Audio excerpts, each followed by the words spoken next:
My English book, Standard 8, Unit 1, 1.3, Trees are the kindest things I know. Introduction. Harry Benn, September 24th, 1898 to September 6th, 1973, was an American screenwriter and children's author. He was involved in writing scenes and continuities for a number of screenplays, including the war film The Big Parade in 1925 and Hell's Angels. He graduated from Harvard University in 1922. Trees are the kindest things I know. They do not harm, they simply grow and spread a shade for sleepy cows and gather birds among their boughs. They give us fruit in leaves above and wood to make our houses of, and leaves to burn on Halloween, and in the spring new buds of green.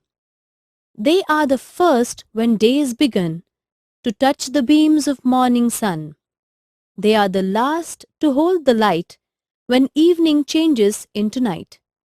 And when a moon floats on the sky, they hum a drowsy lullaby of sleepy children long ago. Trees are the kindest things I know. The poem begins with the line, Trees are the kindest things I know. Trees are kind because, among other things, they harm no one. To be kind is to be gentle, caring, and helpful to others. In the first stanza, the poet talks about the kindness of the trees towards the animal world.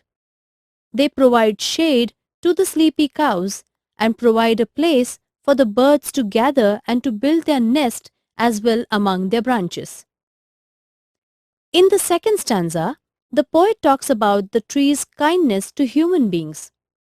They provide us with food, wood for building the houses, and leaves full of beauty and joy in springtime when the trees get fresh leaves and flowers. The trees are kind because they just grow without much help from us, and in their process of growth, they only shower blessings on man and animals without harming anyone.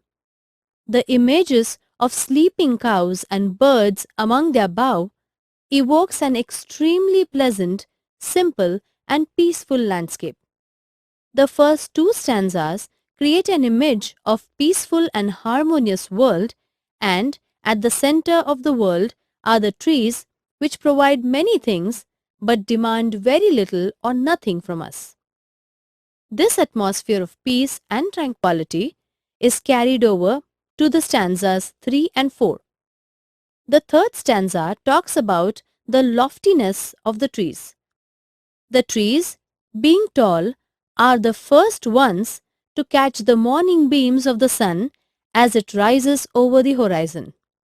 The expression, to touch the beams of morning sun, make the trees seem tall, majestic, and lofty, reaching out to the sun with their many arms, that is branches, spread out.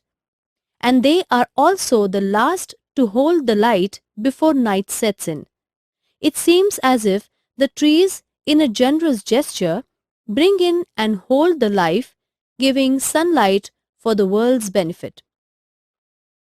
And finally, in the last stanzas, the trees sing a lullaby when the moon is up to put people to sleep.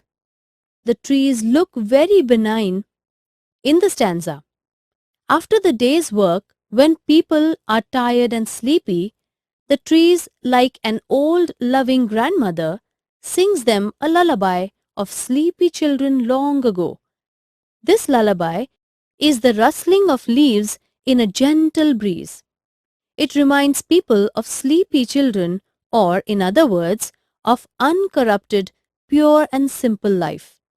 The last line is a repetition of the opening line. Trees are the kindest things I know. The poet's belief that trees are the kindest things is reinforced through the various images used in the poem, and this is again reaffirmed in the last line of the poem.